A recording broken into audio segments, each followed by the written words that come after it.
nosotros lo que estamos viendo, Diego, hoy, posterior a esta helada que hubo en estos días en Formosa y gente del interior también atendemos, una de las cosas que estábamos viendo es que los pacientes tienen como reagudización, quedaron con tos, quedaron con dolores musculares, dolores torácicos algunos y fatigabilidad. Esos son los más frecuentes con los síntomas que tiene el paciente.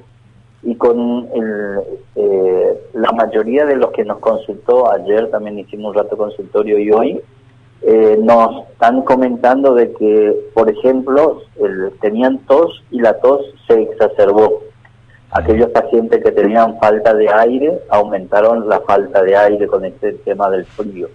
Y dicen, los dolores torácicos, por ejemplo, que describen muy frecuentemente los pacientes, con el advenimiento del frío, han aumentado. Por eso es que nosotros estamos diciéndole a todos los pacientes en estos días que lo ideal es salir lo menos que sea posible. La otra cosa, ajustar la dosis de la medicación que recibió post-COVID, porque la mayoría de los pacientes que salen de alta siempre se le dan un complejo vitamínico, se le da antitusivos si tienen tos, algunos broncodilatadores si fuera necesario, y además de eso, ¿no es cierto?, analgésico para los dolores. Y como decía, el más frecuente es el dolor torácico, pero hay dolores que se llaman migratrices. ¿Cuáles son? ¿Dónde se sitúan en el cuerpo esos dolores? Y generalmente los dolores aparecen primeramente en el tobillo, de ahí migran, por ejemplo, se van a la muñeca, a la rodilla, en cualquier lado del cuerpo, como que migran los dolores. Y una de las cosas es que el frío, porque nos hace, ¿no es cierto?, hay una vasoconstricción en todos los vasos del organismo, hace que haya más dolor nuevamente. Mire usted. Pero siempre, a ver, el paciente por ahí se estuvo bajo tratamiento en el hospital público y no tiene un contacto directo con el médico que lo atendió y que le dio la alta y demás. ¿Debería estar haciendo un seguimiento con otro profesional como para ir viendo la evolución con ese otro profesional ya fuera del sistema público de salud? Sí, nosotros lo que le recomendamos es siempre, todo paciente que ha padecido la enfermedad del COVID, sí o sí tiene que hacer un control posterior, porque lo que estamos viendo es que hay pacientes que fueron asintomáticos durante el cursado y después del cursado aparecen con algún síntoma, y estos síntomas muchas veces son severos. Por ejemplo, pacientes que han sido asintomáticos y después le hicimos los laboratorios, le hicimos los estudios de espirometría, una radiografía, y aparecen, ¿no es cierto?, como con una bronquitis, aparecen otros con trastornos en la coagulación. Entonces, por eso es lo que recomendamos a todos los pacientes, hayan tenido síntomas o no hayan tenido síntomas, estuvieron internados o estuvieron en la casa, sí o sí, o en terapia intensiva, donde hayan estado, que sí o sí se hagan los controles post-COVID. Uno, porque el COVID tiene una afinidad por unos receptores que se llaman AC, y esos receptores están en todos los vasos, o sea, en todas las arterias y venas del organismo. Y esto hace que aparezcan pacientes que, por ejemplo, no han tenido hipertensión arterial, presenten hipertensión arterial también, que es una de las cosas que estamos viendo. Y hace un rato atendí un paciente de la fuerza y me decía, doctor, me quedé con insomnio, ahora no tengo que dormir la siesta ya porque a la noche no puedo dormir. Otro comentaba, tengo sudoración. Así que son síntomas que van apareciendo que probablemente no tenían y ahora comienzan a aparecer. Alicia, ¿alguna consulta para el doctor Llanes? Sí, aprovechando que está en línea con nosotros. ¿Cómo está, doctor? Buen día, Alicia, un gusto siempre hablar con vos. Bien. Bueno, le pregunto, en los últimos días los tratamientos o pacientes positivos a COVID que se ven con síntomas y todo lo demás reciben 2 dosis de lo que es el suero hiperinmune, ¿sí? Muchos consideran que, bueno, te pusieron el suero y vos te curaste definitivamente del COVID, y aún así, con el suero, porque pensamos que es tipo la salvación, digamos así, por no tener bien claras las ideas, no necesitamos después hacernos los análisis y que no nos quedan secuelas, y sin embargo sí quedan las secuelas, aún con el famoso suero equino que se llama, ¿no? Sí, el suero equino hiperinmune, le decimos a toda la población, lo que hace es, se inocula el virus al caballo y después del caballo se extrae, ¿no es cierto?, el suero, y generalmente cuando hay síntomas leves o moderados, sobre eso todos se están dando en los síntomas leves, se está utilizando mucho para que no pase a ser moderado, es decir, para que no pase a tener neumonía, y está dando buenos resultados. Esto no quiere decir que el paciente no puede quedar con secuelas. Lo que mejora es la sintomatología, hace que el paciente se recupere más rápido. Lo que posteriormente es el paciente sí o sí puede llegar a contagiarse nuevamente. No quiere decir lo que tiene que... Sí, tiene anticuerpos. Yo tengo pacientes, por ejemplo, de que varios pacientes 2 veces se han contagiado en forma frecuente y hasta 3 veces. Pero ¿qué es lo importante acá? Que el suero equino lo que ayuda es aliviar los síntomas y a que uno pase la enfermedad, diríamos, más levemente o directamente no tenga síntomas. Pero las secuelas quedan. ¿Le pueden quedar algún tipo de reacción, ya sea o al suero o a la enfermedad? Y si tiene que tener alguna medicación complementaria post-COVID ya con el alta. Sí, te cuento. Antes de hacerse el suero equino, porque yo trabajo en la parte pública, siempre le hacemos un antialérgico al paciente y además le damos un analgésico. Puede tener alguna reacción en el sitio de la inyección del suero, como reacción alérgica, o algunos pueden estornudar, pero las reacciones adversas son poco frecuentes.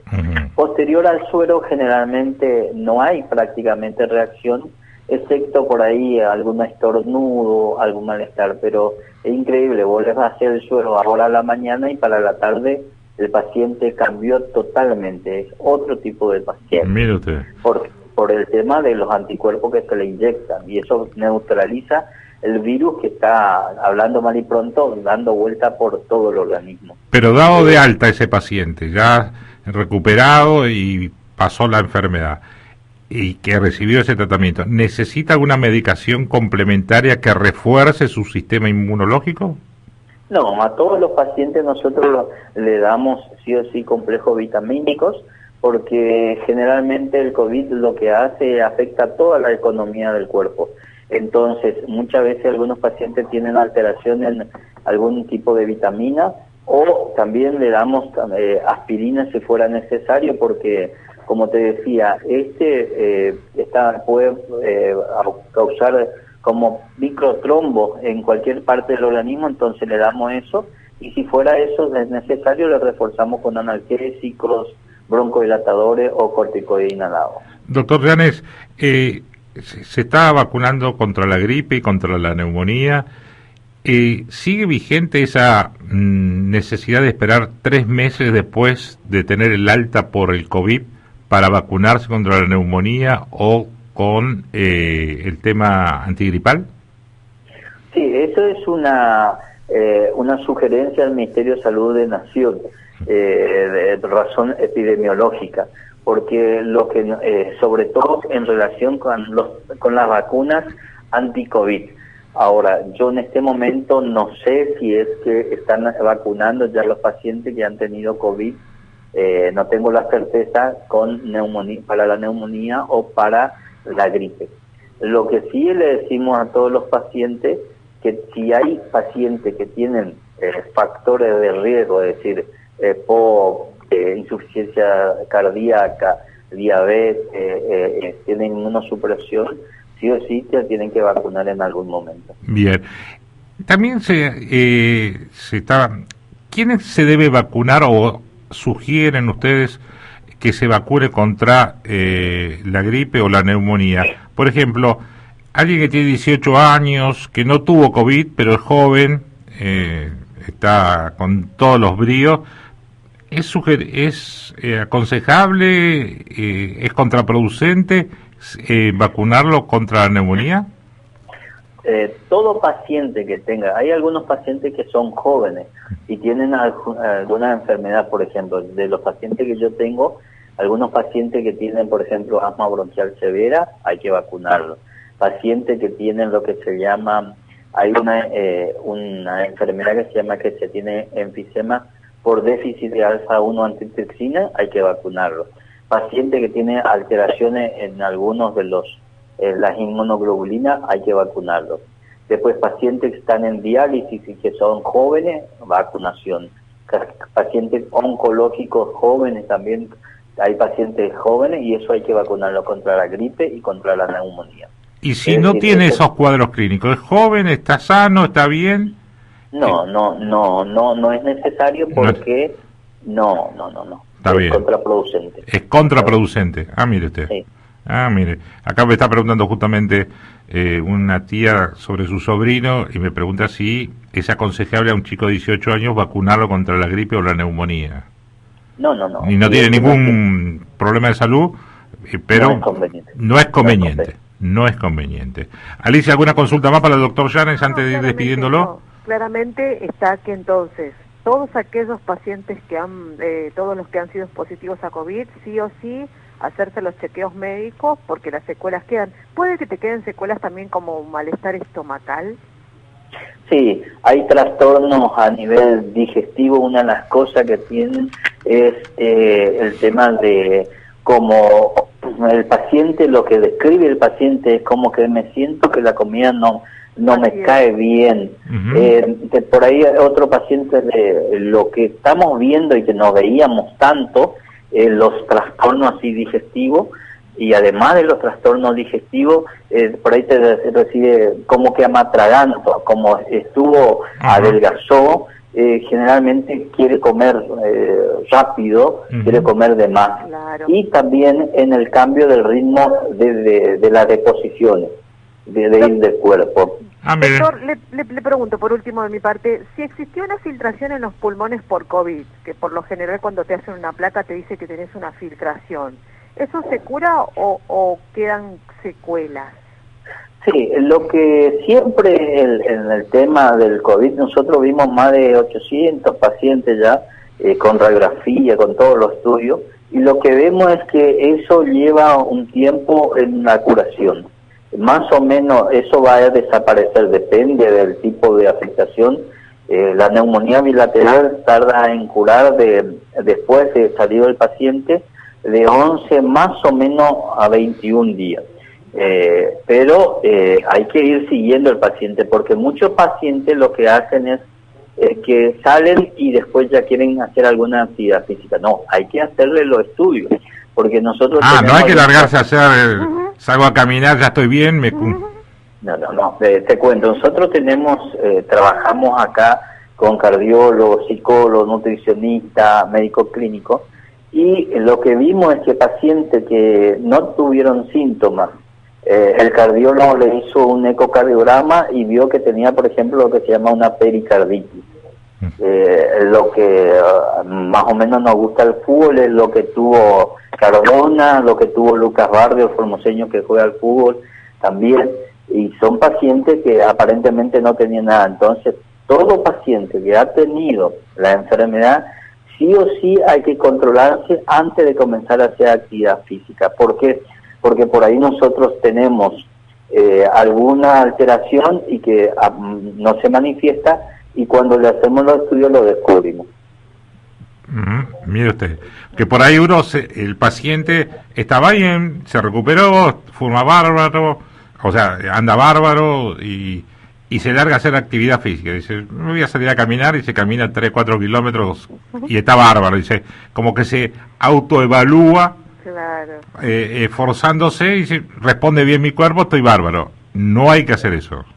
No, por eso nosotros lo que a todos los pacientes y todos los consensos, toda la literatura que está hablando, nos habla sí o sí de los controles post-COVID.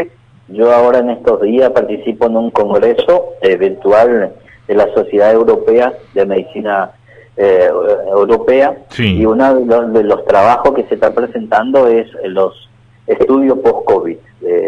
El año pasado tuve la oportunidad de participar, bueno, este año también lo estoy haciendo, y los trabajos que más están llegando así para evaluación son los trabajos de los pacientes post-COVID.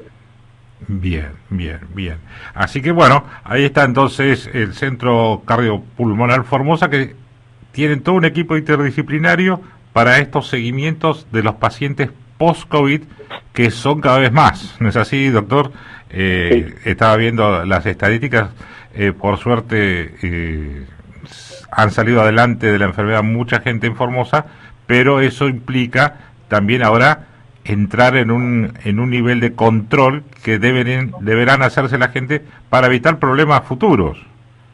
Sí, la literatura habla, y lo que estamos viendo nosotros, porque desde el año pasado tenemos pacientes, los primeros nos llegaron gente que estuvo en el exterior en octubre, el año pasado hicimos los primeros, y lo que vimos es que por lo menos, y siguiendo la literatura que nos habla de 6 meses de control, y en esos 6 meses hay que hacerle un electro, hay que hacerle una radiografía, hay que hacerle un test de caminata para ver la tolerancia al ejercicio del paciente, hay que hacerle una espirometría para ver la funcionalidad, y un laboratorio mínimo en donde se ven cómo funciona el hígado, cómo están los glóbulos rojos blancos, la ferritina y el dímero D. Y con eso más o menos nosotros tenemos para hacer un control básico de cada paciente.